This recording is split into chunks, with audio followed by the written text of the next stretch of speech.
صل على سيدنا ومولانا محمد صاحب التاج والمعراج والبراق والعلم دافع البلاء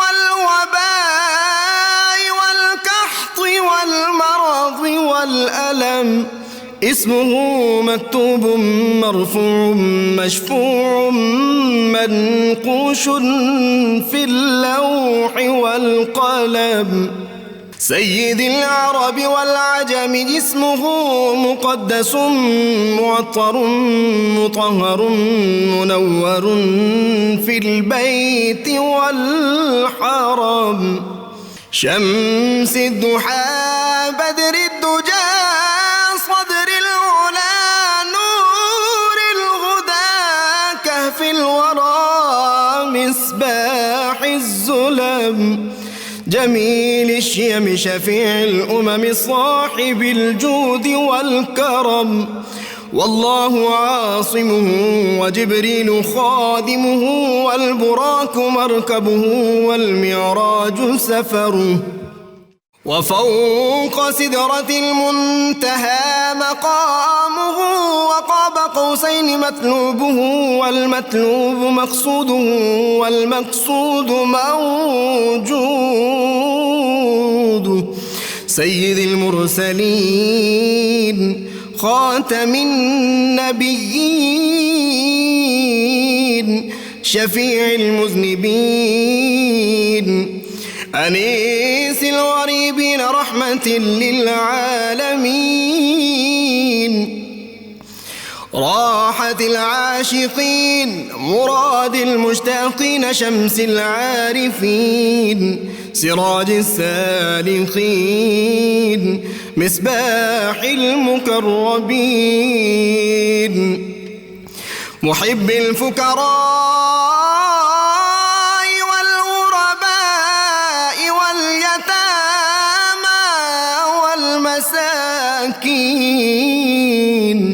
سيد الثقلين نبي الحرمين إمام القبلتين وسيلتنا في الدارين صاحب قاب قوسين محبوب رب المشرقين ورب المغربين جد الحسن والحسين مولانا ومولى الثقلين سيدنا أبي القاسم محمد بن عبد الله نور من نور الله يا أيها المشتاقون بنور جماله بلغ العلا بكماله كشف الدجى بجماله حصنت جميع خصاله صلوا عليه وآله وأصحابه وسلموا تسليما وبارك وسلم اللهم صل على بسم اللہ الرحمن الرحیم۔ السلام علیکم ناظرین، پروگرام صبح نور کے ساتھ آپ کا میزبان نذیر احمد غازی حاضر ہے۔ ناظرین کرام، حضرت ابو انیس محمد برکت علی صاحب رحمہ اللہ کی مشہور تالیف اسماء النبی الکریم صلی اللہ علیہ وآلہ وسلم سے ایک اسم مبارک پڑھنے کی سعادت حاصل کر رہا ہوں۔ سیدنا قاسم المیراث صلی اللہ علیہ وآلہ وسلم، ہمارے سردار ورثہ تقسیم فرمانے والے، درود و سلام بھیجے اللہ آپ صلی اللہ علیہ وسلم، آپ کی آل پاک اور آپ کے صحابہ کرام پر۔ سیدنا علی المرتضیٰ شیر خدا کرم اللہ وجہ کریم سے روایت ہے کہ حضور نبی کریم صلی اللہ علیہ وآلہ وسلم نے حدیث قدسی بیان فرماتے ہوئے یوں ارشاد فرمایا، جس شخص نے میرے کسی ولی سے دشمنی کی تو گویا اس نے مجھ سے جنگ کی۔ اور اللہ تعالیٰ کے بزرگ اولیاء کرام، انبیاء کرام علیہم السلام کے وارث ہیں، اور اس میں علماء کرام کے لیے تنبیہ ہے کہ تبلیغ دین کے راستے میں انبیاء کرام علیہم السلام کی ہدایت اور طریقے پر چلنے میں صبر و ثبات اختیار کریں، نیز لوگوں کے ساتھ برائی کے مقابلے میں احسان اور نرمی سے کام لیں۔ ناظرین کرام، علامہ اقبال نے فرمایا تھا کہ سید حجویر مخدوم امم، مرکد او پیر سنجر راہ حرم، اور خاک پنجاب از دم او زندہ گشت، صبح ماہ از مہر او تابندہ گشت۔ آج ہمارا موضوع ہے حضرت داتا گنج بخش رحمۃ اللہ علیہ کی تعلیمات اور اصلاح معاشرہ۔ ناظرین کرام، داتا گنج بخش رحمۃ اللہ علیہ نے باخدا لوگوں کو، بے خدا لوگوں کو باخدا بنا دیا۔ حق آشنا ہی نہیں ان کو بنایا بلکہ خدا آشنا بنا دیا۔ اور وہ جو علامہ نے کہا کہ دو عالم سے کرتی ہے بیگانہ دل کو، عجب چیز ہے لذت آشنائی، وہ جو رب تعالیٰ کی ذات کے ساتھ لوگوں کو منسلک کر دیا، اللہ تعالیٰ کے حضور ایسے لوگوں کو جھکایا، یہ کیا تعلیمات تھی جی۔ حیران ہو جاتا ہے آدمی پڑھتے ہوئے کہ سینکڑوں خداؤں کے سامنے جو لوگ اپنی دیوتاؤں کے سامنے اپنی جبینیں جھکاتے تھے، ان سب کو ایک رب کے حضور سر بسجود کروا دیا، اور وہ لوگوں کو کہاں سے پستی سے اٹھا کر اور کہاں پہنچا دیا کہ وَلَقَدْ كَرَّمْنَا بنی آدمہ کا تاج جو ہے ان کے سروں پہ سج گیا۔ یہ تعلیم کا کیا طریقہ تھا، خود داتا گنج بخش رحمۃ اللہ علیہ جو فرماتے تھے، اور ان کی تعلیمات سے جو ہمیں ملتا ہے، ان کی تعلیمات سے جو بات ہمارے سامنے آتی ہے وہ یہ ہے کہ تبلیغ کے لیے جو ہے 3 عناصر، میں نے جو آپ کی تعلیمات پڑھی تو سامنے آتی ہیں 3 چیزیں۔ پہلی یہ ہے کہ ذاتی مفاد کی بجائے اللہ کے لیے اخلاص اختیار کرے، یہ مبلغ کی خوبی ہونی چاہیے۔ دوسری یہ ہے تبلیغ کا کام کرتے وقت اس کے دور کے تمام علوم جو ہے اس پہ اس کی دسترت ہونی چاہیے، کوئی ایسی بات نہ ہو کہ اس کو ان علوم کے بارے میں علم نہ ہو۔ داتا گنج بخش رحمۃ اللہ علیہ کی حیات کو جب ہم دیکھتے ہیں کشف المحجوب کو پڑھ کے، کتنے علوم اس دور کے جو ہے وہ ایک انسائکلوپیڈیا ہے کشف المحجوب۔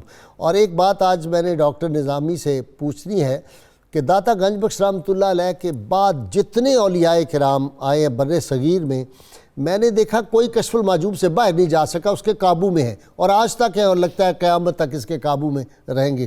تیسری بات جو نظر آتی ہے وہ ہے کہ محبت فاتح عالم، وَجَادِلْهُم بِالَّتِي أَحْسَنُ، وہ جو قرآن حکیم کی آیت ہے، اُدْعُ إِلَىٰ سَبِيلِ رَبِّكَ بِالْحِکْمَةِ وَالْمَوْعِظَةِ الْحَسَنَةِ وَجَادِلْهُم بِالَّتِي هِيَ أَحْسَنُ، وہ جو ہیا احسن کی عملی تفسیر تھی وہ ان کی تعلیمات تھی۔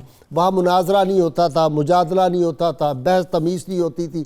محبت اسلام جو تھی وہ تو قلوب میں ان کے راسخ کر دیتے تھے داتا گنج بخش رحمۃ اللہ علیہ۔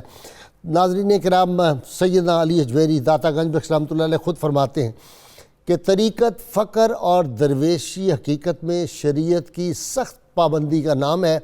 فرماتے ہیں اپنے اعمال، نیت، افعال اور ارادوں کو اللہ اور اس کے رسول صلی اللہ علیہ وسلم کی منشا میں ڈال دینے کا نام، کمپلیٹ سرنڈر جو ہے اللہ اور اللہ کے رسول صلی اللہ علیہ وسلم کے سامنے، آپ کی مرضی باقی نہ رہے، ختم ہو جائے، مرضی اللہ کی ہو، مرضی اللہ کے معبود صلی اللہ علیہ وسلم کی ہو، وہ آپ کی بن جائے، اور قلب اور قالب آپ کے جو ہیں یہ یکجا ہو جائیں، ایک جگہ اکٹھے ہو کے اللہ کے حضور بسجود ہو جائیں، تو یہ تصوف ہے۔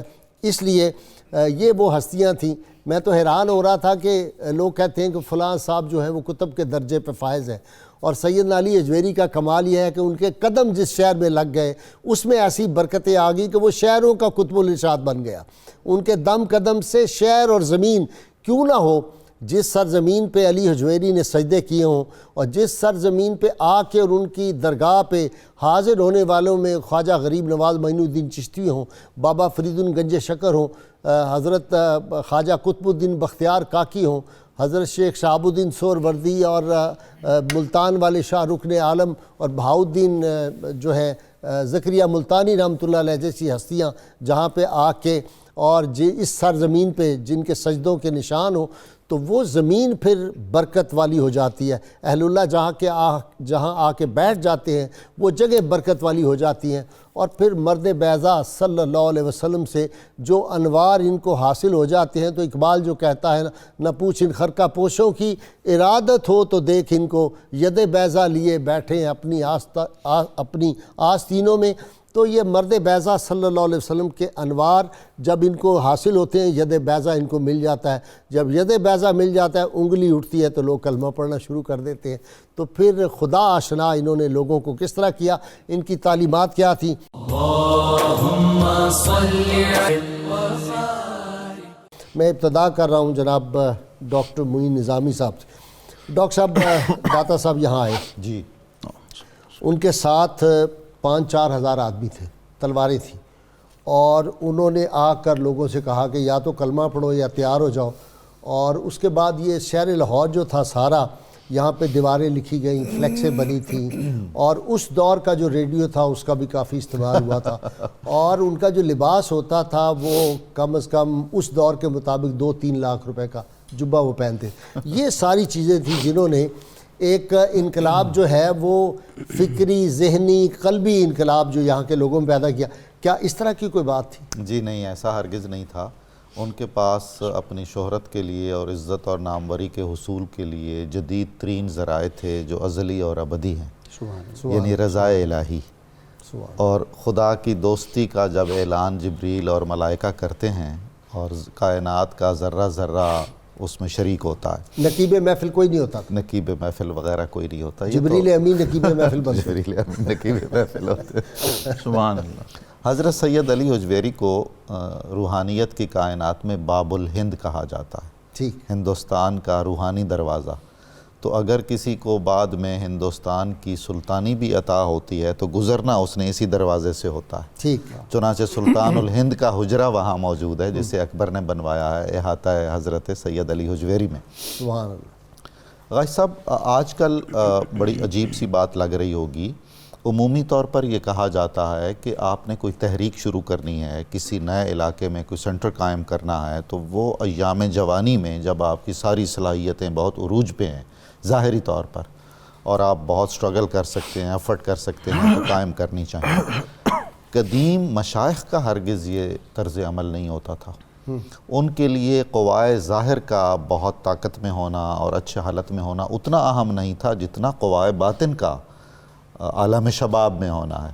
چنانچہ زندگیاں ساری وہ سفر کرتے تھے، تجربات حاصل کرتے تھے، مشائخ کی صحبتوں میں بیٹھتے تھے، اور جب کسی اعلیٰ اور عرفہ روحانی مقام پر پہنچتے تھے تو تب کسی کے امر اور حکم سے کسی علاقے میں جا کے ڈاکٹر صاحب، کام کرتے تھے. 300 سے زیادہ مشائخ کو میرا خیال ہے ٹوٹل 1000 مشائخ سے حضرت داتا صاحب ملے. جی تقریباً ایسا ہے. یہ جو اب کام شروع ہوا ہے کہ وہ جو کڑے دولے شاہی سروں پہ پہنا دیے جاتے ہیں، جی. اور اس کے بعد یہ کہا جاتا ہے، میں بہت لوگوں کے بارے میں جانتا ہوں جو کہتے ہیں اور کسی سے نہ ملنا ہے، حتیٰ کہ کسی کی کتاب بھی نہیں پڑھنی. اگر ہماری کچھ کتابیں تو بھائی یہی پڑھنی ہے، اس کے اندر تم نے رہنا ہے. یہ کڑے جو سروں پہ چڑھا دیے گئے ہیں، بہت افسوسناک صورت ہے. غازی صاحب، وہ تصوف کا فارسی کا ایک قول ہے جو بڑا معروف ہے، یک در گیر و محکم گیر. ایک دروازہ پکڑو اور بہت استحکام اور مضبوطی سے پکڑو. اس کو ہم سب نے اپنے اپنے حساب سے اپنی دکان کے لیے ایک ٹیگ بنا لیا ہے اور برانڈ بنا لیا. ٹھیک. تو خیر یہ مقصود ہرگز نہیں تھا. اگر کوئی ایک دروازہ ہے جس کو مضبوطی سے پکڑنا ہے تو وہ در مصطفیٰ صلی اللہ علیہ وسلم، غیر مشروط محبت اور لامحدود وفاداری صرف اس بارگاہ، اس کے ذیل میں اور اس کے ضمن میں ہے ضرور. تو خیر حضرت داتا صاحب جب یہاں تشریف لے آئے تو ہم یہ دیکھ رہے ہیں کہ اس سے پہلے 1-2 بزرگ لاہور میں آئے ہیں. حضرت اسماعیل بخاری رحمۃ اللہ. دیکھیں یہ بد نصیبی نہیں ہے، کسی کو پتہ ہی نہیں، کوئی معلوم نہیں ہے. جی تو بہت زیادہ تعداد میں مسلمان یہاں نہیں تھے. ایسے میں آپ نے ایک معیاری خانقاہ یہاں قائم کی. ہمارا قدیم تصور خانقاہ جو آج بھی بہت ساری جگہوں پر بالکل اسی طرح ہے، خوشا مسجد و مکتب و خانقاہ کہ در و بود کیل و کال محمد صلی اللہ علیہ وسلم. تو چنانچہ مسجد کا قیام، اس کے ساتھ ایک مکتب کا قیام، اس کے ساتھ ایک لنگر خانہ اور ایک چند حجرے خانقاہ. کیسی وہ عجیب و غریب قسم کی ملکوتی قسم کی خانقاہ ہوگی جہاں بیٹھ کر آپ نے یہ کام شروع کیا. دوسرا مسئلہ یہ ہے کہ جب عمر بڑھتی ہے، اوپر سے بھی قدسی آتے تھے اور قدسی صفات نیچے بیٹھے ہوتے. بے شک و شبہ ایسا ہی ہے. عمر جب بڑھتی ہے اور علم بڑھتا ہے اور تجربات بڑھتے ہیں تو میں استاد ہونے کے ناطے یہ کہتا ہوں کہ مثلا مجھے اب کہا جائے کہ آپ نے اسکول میں 1لی 2ری جماعت کے بچوں کو پڑھانا ہے تو تھوڑی سی مجھے دشواری ہوگی. ٹھیک.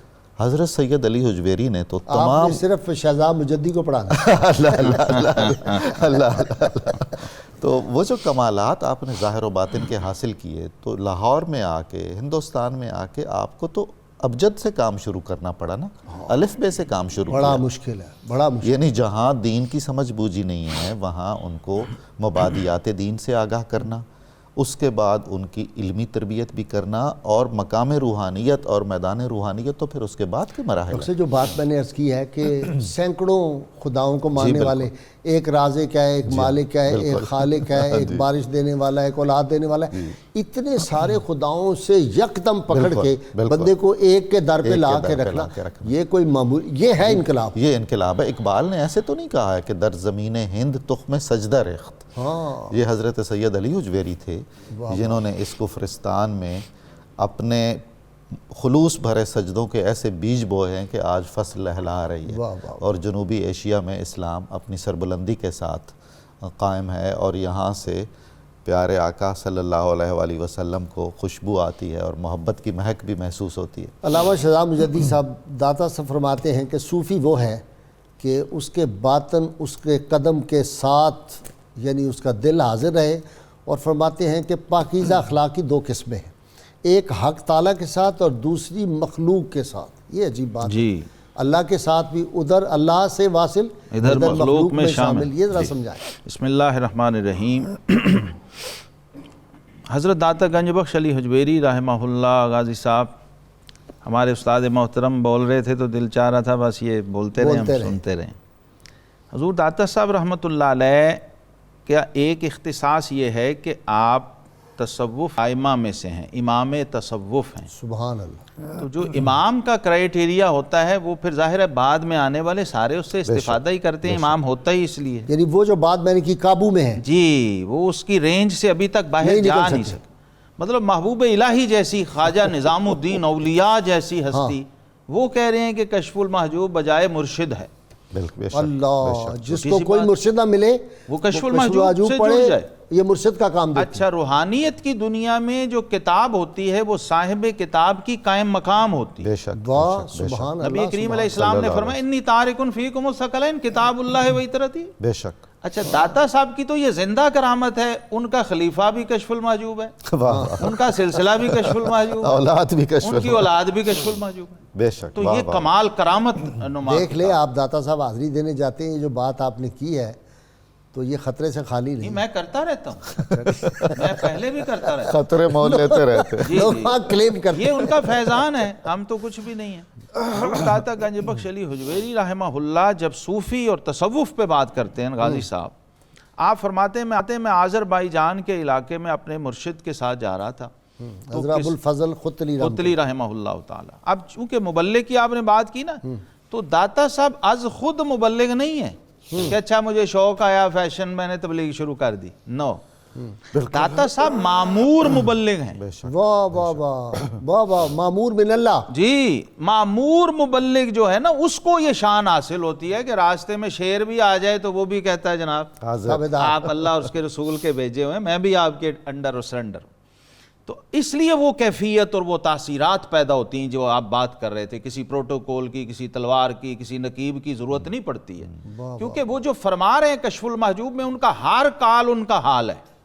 واہ واہ واہ واہ، ان کا ہر کال ان کا حال ہے. اور نبی کریم علیہ السلام کا جب ارشاد لاتے ہیں من تواضع للہ فقد رفعہ اللہ، جو اللہ کے لیے جھکتا ہے اللہ اس کو اٹھاتا ہے. واہ واہ. تو آپ نے یہی کیا زندگی بھر، اور صوفی کا کرائیٹیریا بھی یہی دیا. جنہیں ملا انہیں افتادگی سے اوج ملا، سبحان اور انہی نے کھائی ہے ٹھوکر جو سر اٹھا کے چلے. اصول یہی ہے، آپ جھکے رہے، چھپے رہے. تو آج دیکھیے ہر سال ایک نئی ڈسکوری ہوتی ہے داتا صاحب کے مزار اور ان کے دربار اور ان کے کمالات کی. یہی وجہ ہے کہ آپ نے کوئی بات ایسی نہیں کی جو آپ کا حال نہیں تھا، آپ کا مشاہدہ نہیں تھا اور آپ کا تجربہ نہیں تھا. محض عبارت آرائی نہیں کی ہے، صرف ٹیکسٹ نہیں لکھے. صوفی کے حوالے سے آپ کہتے ہیں کہ ہم جا رہے تھے آذربائیجان میں، وہاں وہ گندم کی کٹائی ہو رہی تھی، تو کچھ گدڑی پوش لوگ وہاں اپنی گدڑیاں یوں پھیلائے ہوئے کشکول بنائے ہوئے کھیتوں کی طرف رخ کر کے کھڑے تھے، اور وہ خیرات مانگ رہے تھے، منتظر تھے کہ کب یہ لوگ فارغ ہوں اور ہمارا حصہ ہماری جھولی میں ڈالیں. تو فرماتے ہیں میں نے عرض کی اپنے شیخ سے کہ حضور دیکھیے یہ صوفیاء کو بدنام کروا رہے ہیں، تصوف کو بدنام کروا رہے ہیں، درویشی حلیے میں گدڑیوں کو دنیا داروں کے آگے پھیلائے۔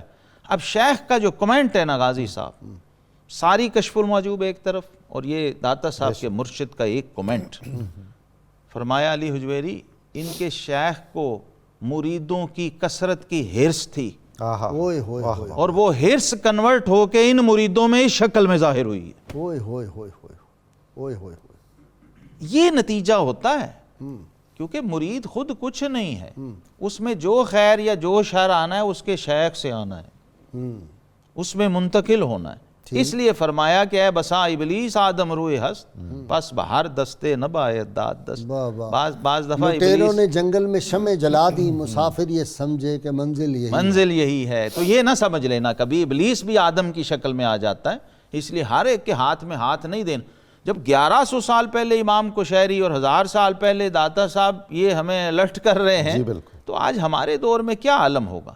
اس لیے صوفی کی کیفیت آپ نے یہ بیان کی ہے کہ صوفی کا مطمع نظر اس کا ظاہری گیٹ اپ اور لباس نہیں ہوتا، بلکہ داتا صاحب نے تو انتہا کر دی۔ 1000 سال میں کسی شیخ صوفی کا میں نے ایسا کمنٹ نہیں پڑھا۔ آپ فرماتے ہیں کہ جس شخص کا ظاہر اس کے باطن سے بہتر ہو اور وہ اس پہ مطمئن اور خوش ہو، جس کا ظاہر اس کے باطن سے بہتر نظر آ رہا ہو، اس سے 1000 گنا بہتر ہے کہ اس کا باطن اس کے ظاہر سے بہتر ہو۔ بے شک ظاہر میں کوئی خرابی آ جائے، اگر باطن محفوظ ہے تو وہ بچا ہوا ہے، اور اگر باطن خطرے میں ہے اور ظاہر بڑا کروفارا ہے تو وہ خطرے میں اس لیے کہ ان اللہ تعالی لا ینظر الی صورکم ولکن ینظر الی قلوبکم و الی نیہ۔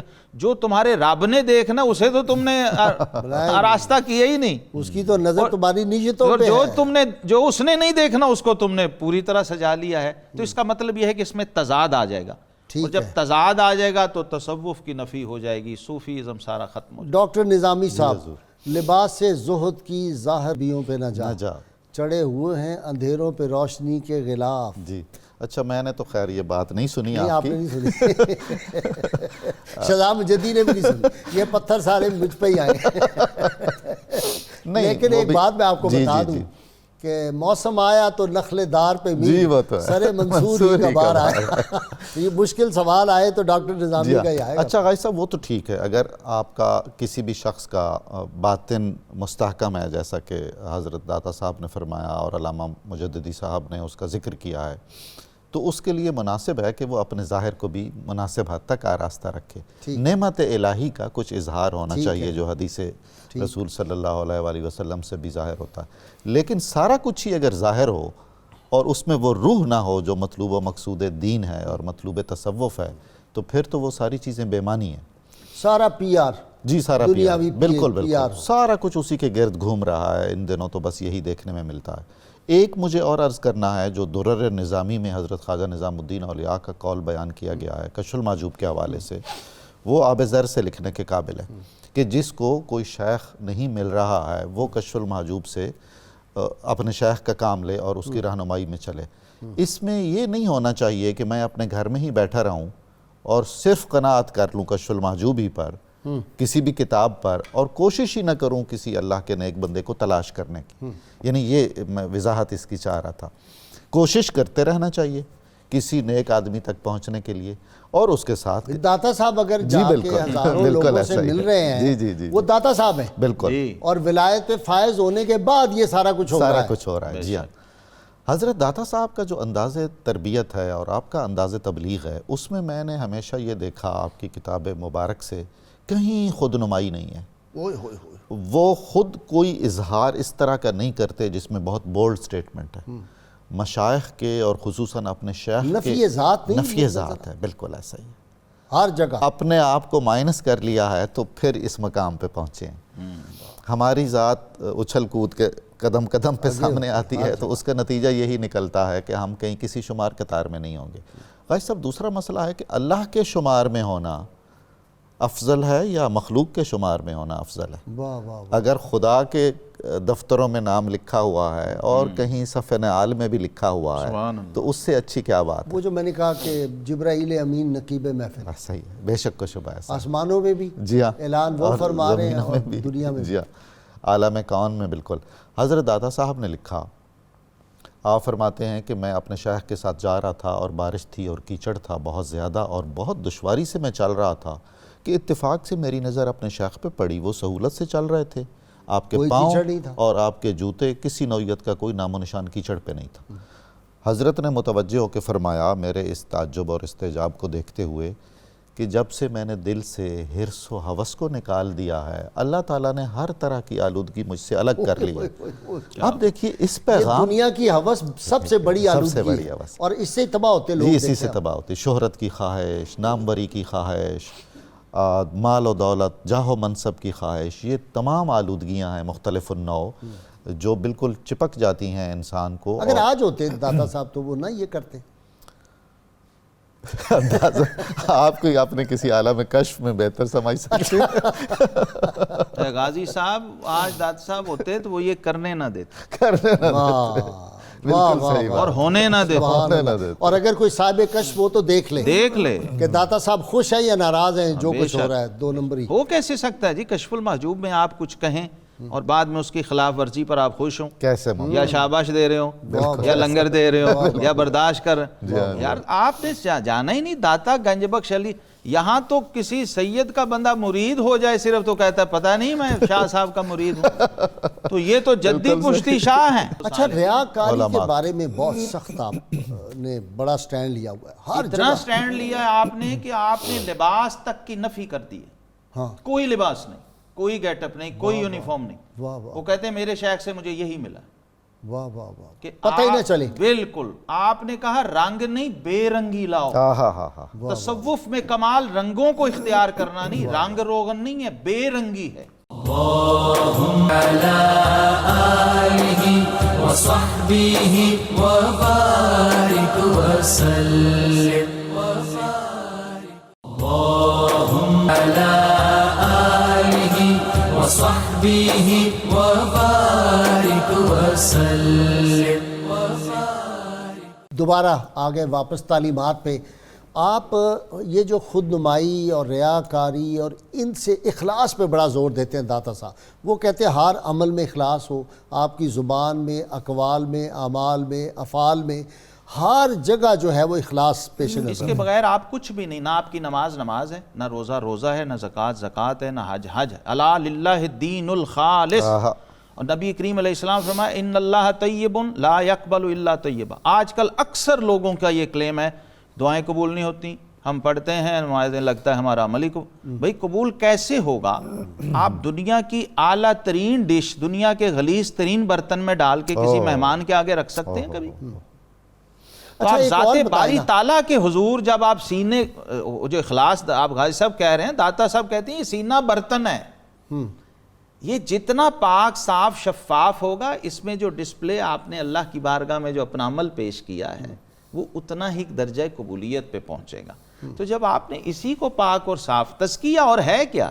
تزکیہ باطن کے غسل کا نام ہے، روح کو دھونے کا نام ہے، قلب کے تسویہ اور اس کی پاکی کا نام۔ اچھا، تو جب آپ پیش کرتے ہیں پھر وہ قبول ہوتا ہے۔ میاں جمیلہ مشرق پوری رحمۃ اللہ علیہ اور خلیل صاحب بھی، میری تو بہت دوستی تھی چھوٹے بھائیوں کی طرف، وہ اس بات کے بہت خلاف تھے کہ لوگ وہاں پہ آ کے بیٹھ جاتے ہیں، اپنے حلقے بنائیں، تو وہ کہتے تھے کہ داتا صاحب کے سامنے بیٹھ کے یہ اپنی پیری چمکا رہے ہیں، اس پہ بھی بات کرتے ہیں۔ یہ بھی ایک رویہ ہے کہ امام شافعی امام اعظم کے مزار پہ اپنا اجتہاد ترک کر دیتے، ہائے واہ، چھوٹی سی بات ہے، اور لوگ ساتھی حیران حضور کہ آپ نے رجوع کر لیا، فرمایا رجوع نہیں، صاحب مزار کا احترام یہ ہے۔ کچھ پروٹوکول، کچھ ڈسپلن، کچھ ضابطے ہوتے ہیں۔ بالکل ایک بزرگ تھے بہت اور وہ دیکھ رہے ہیں جی، صاحب مزار مجھے دیکھ رہا ہے، یقیناً وہ اس بات کے قائل ہیں کہ یہ زندہ ہے، مجھے بالکل دیکھ رہا ہے، زندہ بھی ہے، دیکھ بھی رہا ہے، اسے پتہ بھی ہے کون ہے، یہ تو عام مسلمان حضور صلی اللہ علیہ وسلم نے فرمایا دیکھ لیتا ہے کہ کون گزرا ہے میری قبر سے اور کس نے مجھے سلام کیا ہے، میرا رشتہ دار ہے یا غیر رشتہ دار۔ تو وہ تو پھر ان کی داتا صاحب کی رینج اہل حال کہتے ہیں پورا ایشیا ہے۔ اچھا جی، داتا صاحب کی روحانی رینج پورا بر اعظم ایشیا ہے۔ تو آپ اندازہ کر لیجئے ان کا تصرف، ان کی روحانیت، ان کی نظر کا عالم کیا ہوگا. چاہے جائے کہ آپ ان کی بارگاہ میں بیٹھے ہوں. حکیم موسیٰ صاحب رحمۃ اللہ علیہ مجھے بتایا کہ غالباً ان کے مرشد تھے میاں علی محمد صاحب رحمۃ اللہ بسی. وہ مراقبے میں اپنے داس صاحب یوں بیٹھے ہوئے تھے. تو ظاہر ہے صوفیہ کو لوگ مرید نظر نیاز پیش کرتے ہیں. وہ بھی ایک بڑے بزرگ تھے، غالباً مولانا غلام قادر اشرفی صاحب تھے. ہاں میرے بڑے دوستانہ رہا. انہوں نے یوں کر کے بالکل چادر کے نیچے سے کوئی ہاتھ میں کچھ نظرانہ، تو انہوں نے آنکھیں باندھی تھیں، یوں جھٹک دیا. اچھا. تو بعد میں انہوں نے پوچھا حضور کیا کوئی روایت بدل گئی ہے صوفی؟ ان کا یار کوئی جگہ بھی دیکھتے ہیں. داتا صاحب کے سامنے تو مجھے نظر پیش کر رہے. واہ واہ. تو یہ ہے کہ جنہ پریا سرتے تریا پیر ترن ڈر ڈر. جب برتن ہی خالی ہے غازی صاحب تو پھر اچھل کود تو ہوگی. اوئے ہوئے اچھل کود. جی ڈاکٹر صاحب آج یہ اچھی ٹرم ہے اچھل کود. آپ نئی کرائی ہے. مشائخ کا معمول رہا ہے کہ اپنے شیخ کے آستانے پہ بیعت کرنا یا دم کرنا یا خود نمائی کا ہلکا سا کام کرنا بھی حرام طریقت ہے.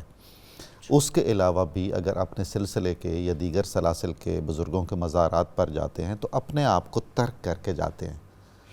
تو حضرت داتا صاحب کے ہاں تو بدرجہ اولا یہ ضروری ہے. یہ بتائیں نا، یقین محکم، عمل پہ ہم، محبت فاتح عالم، جہاد زندگانی میں ہیں یہ مردوں کی شمشیر. ہیں یہ جی ہاں مردوں کی شمشیریں. اچھا تلوار لے کے نہیں، تلوار لے کے ہرگز نہیں ہے. غازی صاحب اصل مسئلہ یہ ہے کہ توحید سے منسلک کرنا، حضرت تلوار تو لائے ہیں، بار بار غازی صاحب کہہ رہے ہیں. اقبال نے کہا ہے نا لائے ہیں. وہ سپاہ کی تیغ بازی، نگاہ کی تیغ. لائے تو ہیں، بالکل ان کی تلوار کی نوعیت دوسری. نہیں کہ میں نے ابھی وہ جو مشائخ کانفرنس بھی یہاں بھی وہاں بھی بیان کیا کہ 14 صدیوں میں میرا یہ دعویٰ ہے اور کئی دفعہ یہ دہرا چکا ہوں، زبردستی مسلمان کسی کو کیا جا ہی نہیں سکتا. جی ممکن ہی نہیں ہے. تصدیق اس لیے ہاں اقرار باللسان میں تصدیق بالقلب، اقرار تو کروا لو گے. اسی لیے فاروق اعظم جب اپنے ملازم کو کہتے ہیں یار اسلام قبول کرو، وہ کہتا میں نہیں کرتا.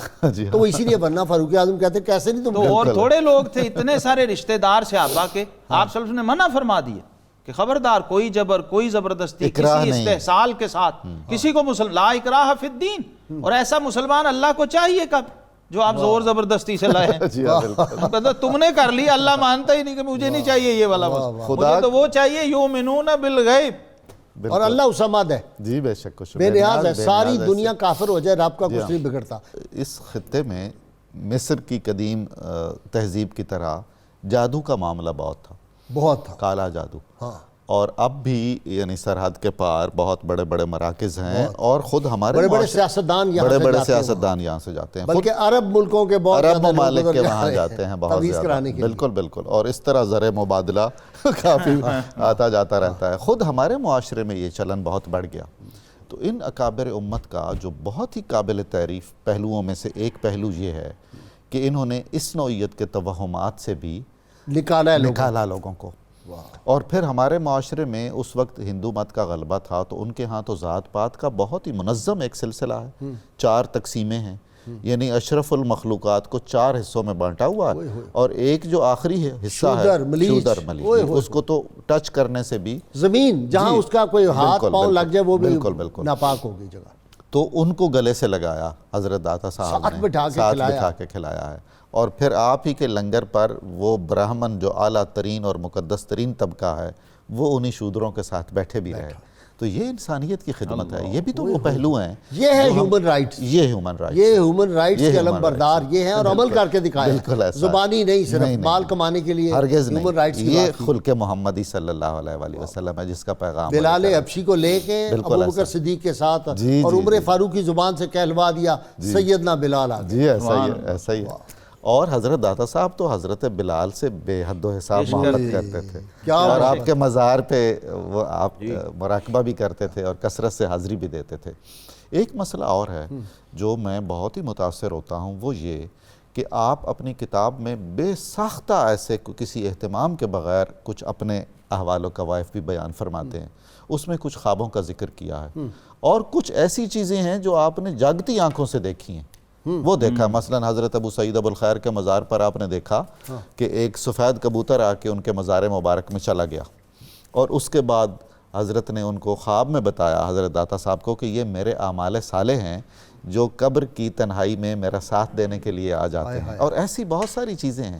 یہ سارے وہ پیغامات ہیں جو ہمیں یہ بتاتے ہیں کہ ڈاکٹر کون صاحب سا پروگرام اپنے اختتام کی طرف جا رہا ہے، وہ بات رہ گئی آج غلام قادر گرامی والی۔ جی بالکل، وہ واقعتاً رہ اگر گئی۔ 2 لفظوں میں کہہ دیں تو ذرا ہو جائے۔ جی ہاں، غلام قادر گرامی بہت عظیم الشان شاعر تھے اور صوفی منش تھے، اور وہ حضرت داتا صاحب کے کمالات کے بہت زیادہ اوائل میں معترف نہیں تھے۔ ٹھیک ہے۔ اور پھر یہاں لاہور علامہ میں بہت تھے، علامہ بہت زیادہ تھے، اور وہ کچھ چھیڑ چھاڑ بھی کرتے تھے کہ یار تو ہر فجر کی نماز داتا صاحب جا کے پڑھتا ہے۔ اچھا۔ تو پھر انہیں اپنی ذاتی بچیوں کی شادی وادی کے سلسلے میں کچھ مسائل تھے، تنگ دستی تھی، تو ایک دفعہ وہ کرم ہو گیا اور چھپ کے چلے گئے وہاں اور علی بخش کے ذریعے، اور وہاں انہوں نے خدا سے دعا مانگی حضرت کے وسیلے سے، اور واپس آئے تو حیدرآباد دکن سے میر محبوب علی خان کا پیغام آیا ہوا تھا، نواب صاحب کا، کہ میرے استاد بن جائیے، ملک الشعراء میرے دربار کے بن جائیے، اور تحائف تھے بہت زیادہ، یعنی کروڑوں میں اب اس کی قیمت ہوگی۔ تو یہ ایک جیتی جاگتی کرامت انہوں نے دیکھی۔ پھر انہوں نے حضور جو مدح و ستائش کی حضرت داتا صاحب۔ ناظرین کرام، کتاب الشفا سے نسخے کا وقت ہو گیا جی۔ ہر مشکل کام میں آسانی کے لیے اگر کوئی شخص کسی بڑی پریشانی میں مبتلا ہو تو اللہ تعالیٰ کا اسم مبارک یا بدیع 100 مرتبہ 41 دن تک پڑھنے سے انشاءاللہ آسانی کے اسباب پیدا ہو جائیں گے۔ شرط یہ اول و آخر کم از کم 11 مرتبہ کوئی بھی درود پاک جو آتا ہے وہ ضرور پڑھیں۔ سیدنا علی حجویری رحمۃ اللہ علیہ فرماتے ہیں، مخلوق خدا کو کھانا کھلاؤ کیونکہ ہر چیز کی زکوٰۃ ہوتی ہے، اور گھر کی زکوٰۃ مہمان کو کھانا کھلانا ہے۔ جی نظر صاحب۔ میرے ادراک سے بالا ہے عظمت فیض عالم کی، میرے ادراک سے بالا ہے عظمت فیض عالم کی، میرے ادراک سے بالا ہے عظمت فیض عالم کی، کوئی اہل نظر جانے حقیقت فیض عالم کی، کوئی اہل نظر جانے حقیقت فیض عالم کی، خدا کی رحمتیں میرے لیے بےتاب ہو جائیں، خدا کی رحمتیں میرے لیے بےتاب ہو جائیں، اگر حاصل ہو محشر میں رفاقت فیض عالم کی، اگر حاصل ہو محشر میں رفاقت فیض عالم کی، اسے سمجھو خزانہ مل گیا عرفان و مستی کا، اسے سمجھو خزانہ مل گیا عرفان و مستی کا، خدا نے بخش دی جس کو محبت فیض عالم کی، زمانے بھر کے ناہنجار کو اعظم بنا ڈالا، زمانے بھر کے ناہنجار